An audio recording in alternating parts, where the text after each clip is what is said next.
साल पहले की बात है। ज़ॉम्बी का महामारी पूरे उत्तरी अमेरिका में फैल गया था। लोग एक के बाद एक संक्रमित हो रहे थे और जल्दी ही ये बीमारी पूरे दुनिया में फैल गई। कुछ ही समय में पूरी धरती पर ज़ॉम्बी का राज हो गया, लेकिन कुछ लोग बच गए। उन्होंने छोटे छोटे ग्रुप बनाए, रेसिस्टेंस ग्रुप, जो जिंदा रहने की लड़ाई लड़ रहे थे। इनमें से एक ग्रुप पिट्सबर्ग में था। वहाँ रहता था राइली डीनबो, एक डिजाइनर जिसने एक खास वॉर मशीन बनाई थी। नाम था डेड रेकनिंग। ये एक बहुत बड़ा मॉडिफाइड टैंक जैसा वाहन था, दुनिया का एकमात्र ऐसा सुरक्षित साधन जो ज़ॉम्बी से भरे इलाकों से गुजर सकता था। एक और सामान्य दिन था पेट्रोल का। राइली और नया रिक्रूट माइक शहर के आसपास ज़ॉम्बी चेक करने निकले, लेकिन आज कुछ अजीब लगा। ज़ॉम्बी पहले जैसे नहीं थे। वो ज्यादा स्मार्ट लग रहे थे। वो बस इधर उधर नहीं घूम रहे थे बल्कि एक लीडर के पीछे चल रहे थे। वो लीडर था एक ज़ॉम्बी जो गैस स्टेशन अटेंडेंट के कपड़े पहने था। लोग उसे बिग डैडी कहते थे। राइली ने ये बात तुरंत सेकंड इन कमांड चोलो को बताई। चोलो टीम को तैयार कर रहा था शहर में एक और रेड के लिए। प्लान था रात होने का इंतजार करेंगे। रात में आसमान में आतिशबाजी छोड़ेंगे जो ज़ॉम्बी को डिस्ट्रैक्ट कर देगी। वो लोग खड़े होकर वो आकाश के फूल देखते रहेंगे और तब हम चुपके से शहर में घुस जाएंगे। सब तैयार हो गया। रात हुई। टीम मोटरसाइकिल, कारों और डेड रेकनिंग पर सवार होकर निकली। रास्ते में जो भी ज़ॉम्बी आए उन्हें गोली मारकर रास्ता साफ किया। आखिरकार शहर के सेंटर में पहुंचे। वहाँ टीम अलग अलग हो गई। कुछ मार्केट से सामान लूटने, कुछ फास्ट फूड रेस्टोरेंट से, कुछ फार्मेसी से। राइली और उसका पार्टनर चार्ली को मेडिसिन की जिम्मेदारी मिली, लेकिन अचानक उन्हें महसूस हुआ आतिशबाजी बंद हो गई है। राइली ने पायलट प्रिटी बॉय से संपर्क किया। प्रिटी बॉय ने बताया कि लॉन्चर में खराबी आ गई है। अब बस थोड़ी देर में ज़ॉम्बी झुंड बनाकर हमला कर देंगे। लीडर ने तुरंत ऑर्डर दिया, सब वापस लौटो अभी। लेकिन चोलो, माइक और फॉक्सी ने सोचा पहले एक बार में रुककर शराब की दुकान से सामान ले लें। वो सामान शेल्टर में अच्छे दाम पर बिकेगा। जल्दी जल्दी उन्होंने स्टॉक भरना शुरू किया। चोलो फ्रीजर चेक करने गया, तभी अचानक एक ज़ॉम्बी ने पीछे से हमला कर दिया और उसे जमीन पर गिरा दिया। माइक और फॉक्सी ने बंदूक तानी, लेकिन चोलो ने खुद संभाला। उसके पास हैरपून गन थी। एक झटके में ज़ॉम्बी के सिर में मार दी। अच्छा हुआ चोलो को काटा नहीं गया। अब कोई टाइम नहीं था। बाकी सामान जल्दी भरकर निकल पड़े। लेकिन जैसे ही माइक जमीन से एक बोतल उठाने झुका, तभी एक ज़ॉम्बी पुलिस ऑफिसर ने पीछे से हमला कर दिया और उसका हाथ खा लिया। ठीक उसी वक्त राइली पहुंचा। ज़ॉम्बी की भीड़ आ रही थी। उसने एक सटीक गोली मारी और ज़ॉम्बी का सिर उड़ा दिया। माइक समझ गया अब वो ज़ॉम्बी बनने वाला है। उसने अपनी बंदूक निकाली और खुद को गोली मार ली। ये सब इतनी जल्दी हुआ कि सब सदमे में थे। राइली ने टीम को जल्दी वापस भेज दिया और ज्यादा ज़ॉम्बी आने से पहले घर लौटो। टीम मान गई, लेकिन रास्ते में बिग डैडी ने एक बाइकर से बंदूक छीन ली और उसे अपने लेयर में ले गया बाकी ज़ॉम्बी के साथ। सुबह हुई। राइली ने सारे सामान उतारे, लेकिन चोलो से भिड़ गया। तुम्हारी वजह से माइक मर गया, सिर्फ शराब के लिए? चोलो ने जवाब दिया। मैं थक गया हूँ भाई, हर बार जान जोखिम में डालकर सामान लाना। मैं अब अमीरों जैसा जीना चाहता हूँ, फिडलर्स ग्रीन में, जहाँ पावर है, पैसा है। इस नए माल से मेरे मेहनत के दिन खत्म हो जाएंगे। राइली ने कहा, वे अमीर तुम्हें अंदर नहीं आने देंगे, तुम कभी उनके लेवल पर नहीं पहुंचोगे। दोनों में बहस हुई। फिर दोनों शहर की तरफ चल पड़े। ये शहर अब पुराने जमाने के सामंती राज जैसा हो गया था। अमीर ऊपर महलों में, गरीब नीचे संघर्ष में। ये जगह चलाता था पॉल काफमैन, एक बहुत ताकतवर, प्रभावशाली आदमी। उसने बचे हुए लोगों को दो हिस्सों में बांट रखा था। एक तरफ गरीब लोग जो बस थोड़े बहुत संसाधनों से किसी तरह गुजारा कर रहे थे, सड़कों पर, झुग्गियों में, भूखे प्यासे। दूसरी तरफ अमीर लोग जो फिडलर्स ग्रीन नाम की ऊंची इमारत में रहते थे, जहाँ लग्जरी, खाना पीना, सुरक्षा, सब कुछ था, जैसे पुराने जमाने का राजा और प्रजा। चोलो अब फिडलर्स ग्रीन में घुसना चाहता था। वो सोचता था कि शराब का वो माल लेकर जाएगा तो काफमैन उसे अंदर जगह दे देगा। वो शराब लेकर पहुंचा फिडलर्स ग्रीन, लेकिन बटलर ने बताया कि पॉल अब भी यहाँ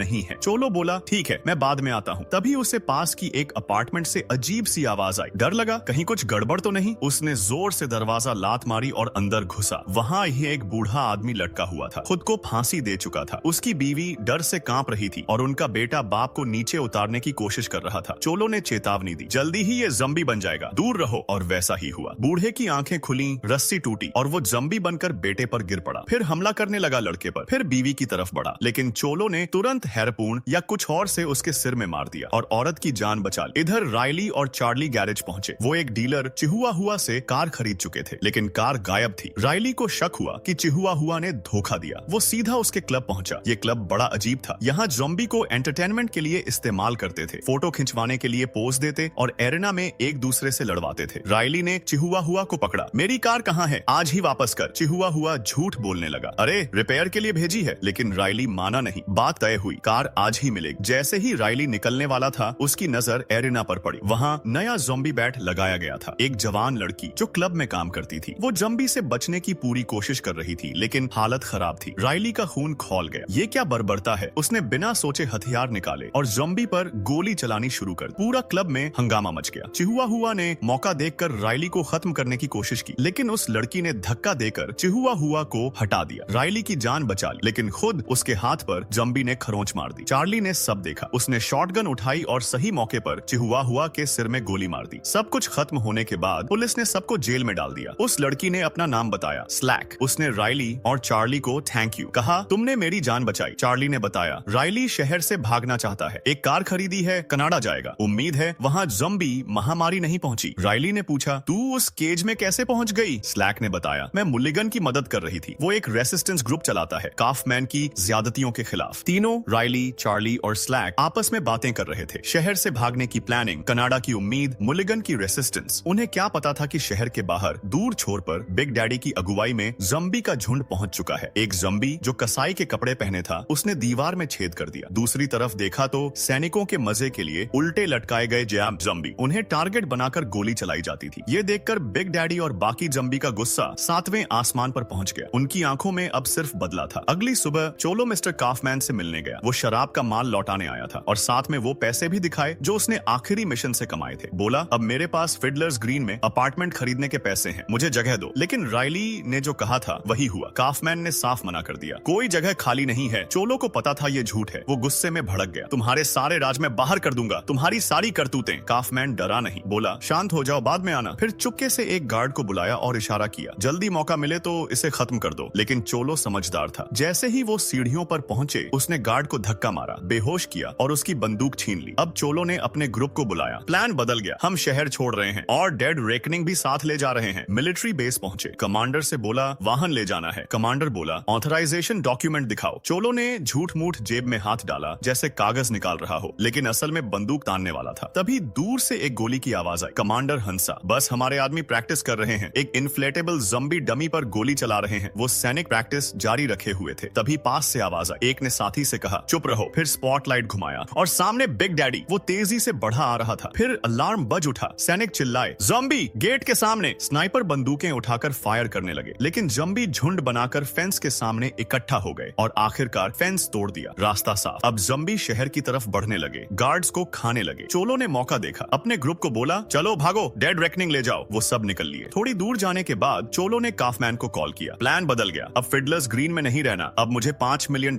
चाहिए। शहर के पोर्ट पर बोट से पहुंचा दो, अगर नहीं दिया तो तुम्हारा सबसे अच्छा हथियार डेड रेकनिंग खो दोगे। मिडनाइट तक टाइम है, सोच लो। कॉल कटते ही काफमैन ने अपने आदमियों को ऑर्डर दिया, रायली को बुलाओ, मुझे उसकी मदद चाहिए। वो टैंक उसने ही बनाया है, वो ही वापस ला सकता है। कुछ मिनट बाद रायली काफमैन के सामने खड़ा था। काफमैन ने ऑफर रखा, चोलो को खत्म करो, डेड रेकनिंग वापस लाओ, इनाम मिलेगा जो चाहो। रायली ने काफमैन की बात मान ली, लेकिन शर्त रखी, मेरी वो चोरी हुई कार वापस दो और कनाडा जाने के लिए ढेर सारी गोली बारूद भी। मैं चार्ली और स्लैक को साथ लेकर जा रहा हूँ। काफमैन ने हामी भरी, लेकिन सख्ती से कहा, मिडनाइट तक डेड रेकनिंग वापस लाओ वरना कुछ नहीं मिलेगा। डील पक्की हुई। रायली को आर्मरी ले जाया गया। वहाँ चार्ली और स्लैक पहले से थे। दोनों ने वॉलंटियर किया था मिशन में साथ जाने को। हथियार, गोला बारूद इकट्ठा किया जा रहा था। काफमैन ने 3 और फाइटर भेजे थे, मैनोली, मोटाउन और पिल्सबरी। अब टीम पूरी हो गई। सब मिलकर एक वाहन ढूंढने निकले, लेकिन मिलिट्री बेस तबाह पड़ा था। चारों तरफ तबाही, लाशें बिखरी हुई। रायली समझ गया ये ज़ॉम्बी का काम है। वो अब शहर के और करीब आ चुके हैं। मैनोली बोला, यहाँ तो नदी है चारों तरफ, सुरक्षित जगह है। रायली ने सिर हिलाया, नहीं भाई, अब ये ज़ॉम्बी पहले जैसे नहीं, स्मार्ट हो गए हैं, कोई ना कोई रास्ता ढूंढ लेंगे वो पार आने का। फिर भी सबसे जरूरी था डेड रेकनिंग जल्दी से रिकवर करना। रायली और मैनोली एम्यूनेशन के लिए वेयर हाउस की तरफ गए। इधर स्लैक, मोटाउन एंड पिल्सबरी एक पिकअप ट्रक को हॉट वायर करके स्टार्ट करने की कोशिश कर रहे थे। चार्ली अपनी बंदूक तैयार कर रहा था। स्लैक ने पूछा, तेरे चेहरे पर ये निशान कैसे लगे? चार्ली ने हल्के से मुस्कुराकर बताया, कुछ समय पहले आग में फंस गया था, आधा चेहरा जल गया। रायली ने मेरी जान बचाई, तब से मैंने फैसला किया मैं उसकी रक्षा करूंगा अपनी बंदूक से। अचानक चार्ली ने बंदूक स्लैक की तरफ तान दी। स्लैक भी शक से अपनी बंदूक तान दी। फिर चार्ली ने ट्रिगर दबाया, लेकिन गोली स्लैक को नहीं लगी। वो गोली उस ज़ॉम्बी के सिर में लगी जो पीछे से स्लैक को काटने वाला था। वेयरहाउस में रायली और मैनोली पहुंचे। एम्यूनेशन मिल गई, लेकिन चारों तरफ ज़ॉम्बी का झुंड किसी शिकार को खा रहे थे। दोनों ने फटाफट सटीक शॉट्स मारे, ज़ॉम्बी खत्म किए और सारा जरूरी गोला बारूद उठा लिया। सब तैयार। ट्रक में बैठे निकलने ही वाले थे कि मैनोली को लगा कोई हाथ उसकी बांह पकड़ रहा है। देखा तो एक ज़ॉम्बी, सिर गायब लग रहा था, लेकिन असल में सिर पीछे की तरफ छिपा था। अचानक उसने सिर आगे किया और मैनोली की बांह में काट लिया। रायली ने तुरंत गोली मारी। ज़ॉम्बी खत्म, लेकिन सब जानते थे मैनोली अब ज़ॉम्बी बनने वाला है। रास्ते में स्लैक ने पूछा, कितनी देर में कोई जम्बी बन जाता है? राइली बोला, 1 घंटे से भी कम। स्लैक ने बिना सोचे बंदूक निकाली और मैनुअली को गोली मार दी ताकि वो ग्रुप को खतरे में न डाले। ये दूसरा झटका था, लेकिन रुकना नहीं था। राइली ने ट्रैकर से डेड रेकनिंग का लोकेशन ढूंढ लिया। रास्ते में बीच में राइली ने ट्रक रोका। मोटाउन और पिल्सबरी से बोला, सुनो, मैं डेड रेकनिंग काफमैन को वापस नहीं ले जा रहा। मैं चोलो की कार लेकर शहर से भाग रहा हूँ, चार्ली और स्लैक के साथ। जो सहमत नहीं वो अभी उतर जाए। फिर इशारा किया जंगल की तरफ। देखो, और ज़ॉम्बी आ रहे हैं, फैसला जल्दी करो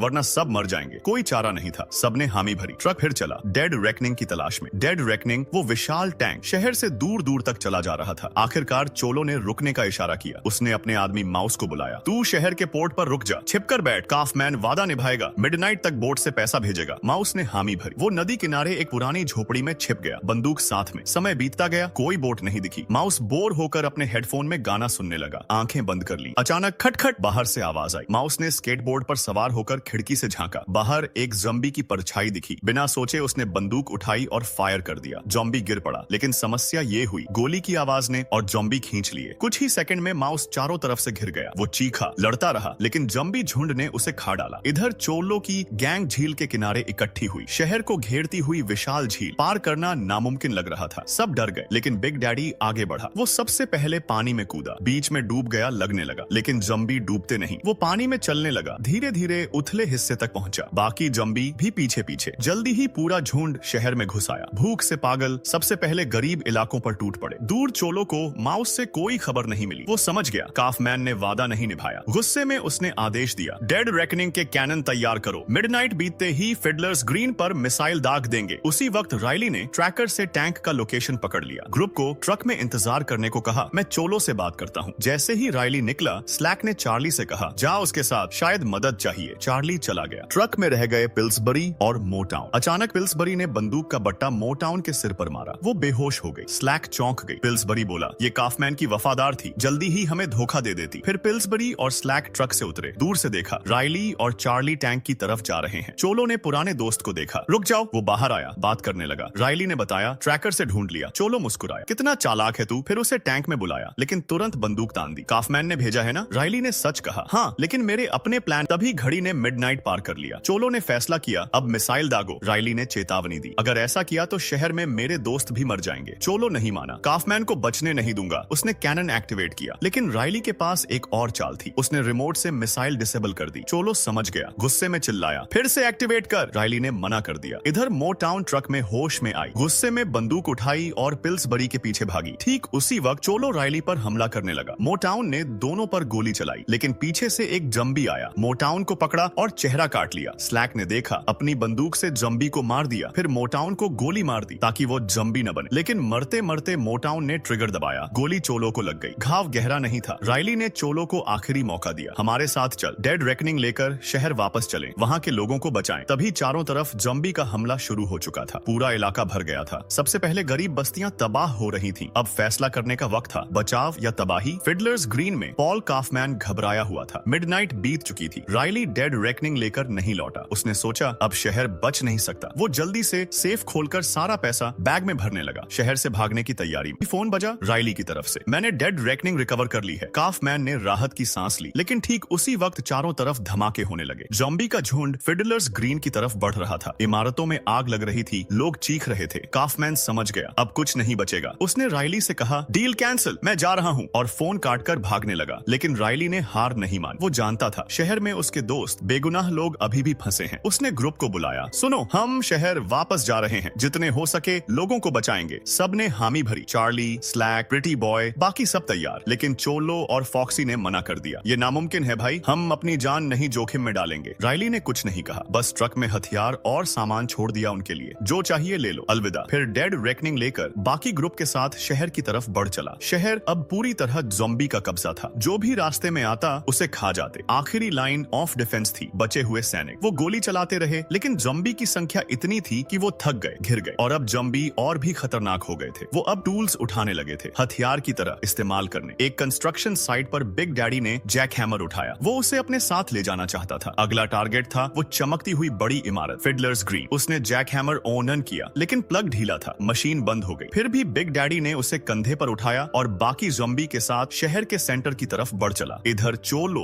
और फॉक्सी शहर से निकलने की कोशिश कर रहे थे। अचानक पीछे से ज़ॉम्बी की आवाज। चोलो ने फटाफट हैरपूर्ण गन तानी, एक ज़ॉम्बी का सिर उड़ा दिया, लेकिन दूसरा ज़ॉम्बी अचानक साइड से आया और चोलो का हाथ काट लिया। चोलो गुस्से में उसका सिर कुचल दिया, लेकिन अब फायदा नहीं। वो जानता था अब वो ज़ॉम्बी बनने वाला है। फॉक्सी रो पड़ा। भाई क्या तू चाहता है मैं तुझे सम्मानजनक अंत दूं? चोलो ने सिर हिलाया। नहीं, मुझे एक आखिरी काम करना है शहर में। तू जा। फॉक्सी चला गया और चोलो अकेला शहर की तरफ मुड़ा। राइली और ग्रुप डेड रेकनिंग पर थे, लेकिन रास्ते में नदी आ गई। पुल ब्लॉक था। राइली ने ऑर्डर दिया, सब टैंक में बंद हो जाओ। वो खुद कंट्रोल रूम में गया, अंदर लीवर खींचा। पुल धीरे धीरे नीचे आने लगा। रास्ता साफ हो रहा था, लेकिन जैसे ही राइली बाहर निकलने वाला था, पीछे से एक ज़ॉम्बी ने हमला कर दिया। राइली ने चिल्लाया हेल्प, लेकिन स्लैक और बाकी लोग बाहर ज़ॉम्बी के झुंड से लड़ रहे थे। डेड रेकनिंग चारों तरफ से घिर गई थी। ज़ॉम्बी राइली को काटने ही वाला था कि राइली ने देखा पुल के किनारे एक मशीनरी नीचे आ रही है। उसने ज़ॉम्बी को पकड़कर मशीनरी से दबा दिया। सेकंडों में उसका सिर कट गया। पुल साफ, लेकिन डेड रेकनिंग अब भी ज़ॉम्बी के घेरे में। स्लैक ने देखा राइली बाहर है। ऊपर का दरवाजा खोलो, वो छत से आएगा। राइली टैंक के सामने चढ़ा। कुछ ज़ॉम्बी ने उसे खींचने की कोशिश की, लेकिन प्रिटी बॉय ने टैंक तेज किया, सबको कुचलते हुए आगे बढ़ा। राइली छत पर पहुंचा, मिसाइल का लॉक हटाया। अब वो इस्तेमाल हो सकती थी, लेकिन किसी को पता नहीं था पीछे से एक ज़ॉम्बी टैंक पर चिपक गया था। डेड रेकनिंग पूरी स्पीड से शहर की तरफ बढ़ रही थी। शहर अब पूरी तरह ज़ॉम्बी का कब्जा था। गरीब बस्तियां हो या फिडलर्स ग्रीन की चमकती इमारतें, हर जगह तबाही मची हुई थी। फिडलर्स ग्रीन में बिग डैडी और उसका ज़ॉम्बी आर्मी ग्लास के दरवाजे तोड़कर अंदर घुस आए। चारों तरफ खून की नदियां बह रही थीं, चीखें गूंज रही थीं। बीच में काफमैन अपनी जान बचाने की कोशिश कर रहा था। उसके साथ उसका बटलर था। दोनों गैरेज की तरफ भागे। रास्ते में बिग डैडी से सामना हो गया। काफमैन ने बंदूक तानी, कई गोली मारी, लेकिन ज़ॉम्बी टस से मस नहीं हुआ। वो पीछा करने लगा। काफमैन गैरेज पहुंचा, कार में घुस गया। बटलर गेट खोलने गया, लेकिन बिग डैडी को देखकर डर के मारे भाग खड़ा हुआ। काफमैन ने कार लॉक कर ली। बिग डैडी ने दरवाजे खोलने की कोशिश की, नहीं खुले। फिर उसकी नजर पास के फ्यूल टैंक पर पड़ी। उसने होज उठाया, विंडशील्ड तोड़ी और कार के अंदर पेट्रोल डाल दिया, फिर बाहर निकल गया। काफमैन ने सोचा मौका मिला। वो कार से निकला, लेकिन सामने एक और ज़ॉम्बी। उसने बंदूक निकाली, गोली चलाई, ज़ॉम्बी गिर पड़ा। काफमैन ने चाबी वापस कार में डाली, लेकिन वो ज़ॉम्बी फिर उठ खड़ा हुआ और अब सच सामने आया। वो ज़ॉम्बी चोलो था। अपनी आखिरी ताकत से वो बदला लेने आया था। चोलो ने काफमैन पर हमला किया, लेकिन ठीक उसी वक्त बिग डैडी लौटा, हाथ में ब्रेजियर, जलता कोयला लिए। उसने वो ब्रेजियर पेट्रोल पर फेंका, आग लग गई। सेकंडों में कार में धमाका हुआ, बड़ी बड़ी लपटें उठी। चोलो और काफमैन दोनों की लाशें जलकर राख हो गईं। दूर कुछ बचे हुए लोग भाग रहे थे, लेकिन इलेक्ट्रिक फेंस ने रास्ता रोक लिया। पीछे से ज़ॉम्बी आ गए। राइलिसी ने ग्रुप को बोला आतिशबाजी छोड़ो, उन्हें डिस्ट्रैक्ट करो। कुछ पल के लिए काम किया। ज़ॉम्बी रुक गए, रोशनी देखने लगे, लेकिन अब वो पहले जैसे नहीं थे। जल्दी ही रोशनी को इग्नोर करके फिर हमला करने लगे। फिर डेड रेकनिंग पहुंची। चारों तरफ तबाही। इलेक्ट्रिक फेंस के पास बचे लोग मारे जा चुके थे। राइली को लगा सब बेकार हो गया। उसने ऑर्डर दिया, मिसाइल दागो, सब ज़ॉम्बी खत्म करो। मिसाइल चली, धमाकों से पूरा इलाका हिल गया। ज़ॉम्बी का झुंड तबाह हो गया, लेकिन तभी और सर्वाइवर दिखे, मुलिगन की अगुवाई में। वो ज़ॉम्बी आर्मी से बचकर निकल आए थे। आखिरकार हालात काबू में आए। काफमैन अब नहीं रहा। शहर के लोगों को मौका मिला एक बेहतर शहर बनाने का, जहां अमीर गरीब का फर्क न हो। मुलिगन ने राइली से कहा हमारे साथ रहो, इस नई शुरुआत में मदद करो। राइली ने मुस्कुराकर मना कर दिया, नहीं भाई, मेरा प्लान वही है, कनाडा जाना, चार्ली और स्लैक के साथ। मुलिगन ने शुभकामनाएं दी। ग्रुप ने सामान पैक किया, तैयार हुए। अचानक छत से एक ज़ॉम्बी कूदा और एंकर पर गिरा। राइली दौड़ा, लेकिन पिल्सबरी ने पहले ही गोली मार दी और बॉडी नीचे फेंक। अब रास्ता साफ, लेकिन रवाना होने से पहले राइली ने देखा बिग डैडी अपनी ज़ॉम्बी आर्मी लेकर शहर से दूर जा रहा था। स्लैक बोली अभी खत्म कर दें उन्हें। राइली ने सिर हिलाया, नहीं, वो भी एक नया घर ढूंढ रहे हैं, ठीक वैसे ही जैसे हम। इंसान और ज़ॉम्बी की लड़ाई अभी के लिए खत्म। फिर डेड रेकनिंग उत्तर की तरफ चल पड़ी। राइली, चार्ली, स्लैक और बाकी साथी उम्मीद लिए